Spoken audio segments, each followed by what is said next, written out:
Get this and get it straight. Crime is a sucker's road, and those who travel it wind up in the gut of the prison of the grave. There's no other end, but they never learn. This one began as the threat of a beating that turned into murder with a brown-eyed blonde, a jovial hippopotamus, and a tough ex-soldier of fortune, all complicating the problem until I got next to the key man. From the pen of Raymond Chandler, outstanding author of mystery, comes his most famous character and crime's most deadly enemy, as we present The Adventures of Philip Marlowe.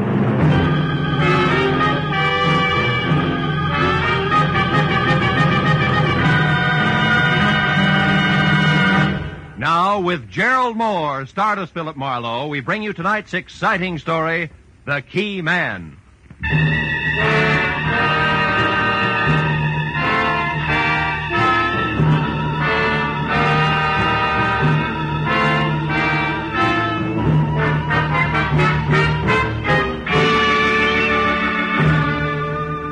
Along about dusk, Hollywood Boulevard is some desolate place between the end of work and the start of play, and about as boisterous as taps.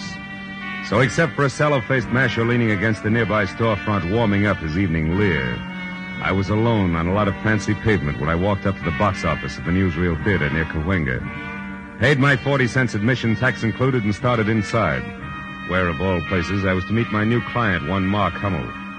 He'd called my office at 6:35, and in a tight voice, fringed with fear, urged me to find him in the last row, last seat, far left of the Boulevard Cinema at once, if I could use a $50 bill.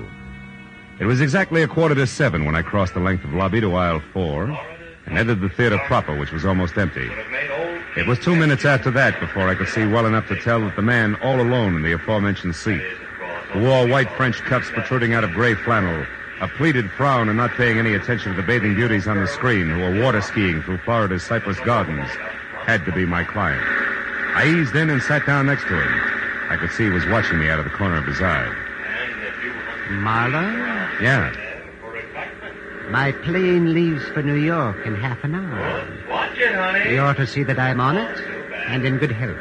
Who wants it otherwise? Barney Kovac, an ex-soldier of fortune who thinks with his fists.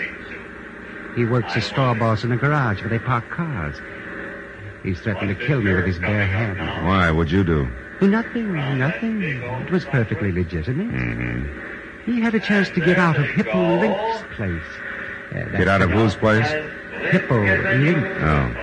Kovac had a chance to buy a location of his own. But you got there first. Look, Mr. Hummel, why don't we continue this in the lounge? It's quieter out there. Yes, what if you think? Yeah, come on.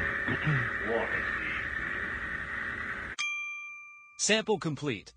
Ready to continue?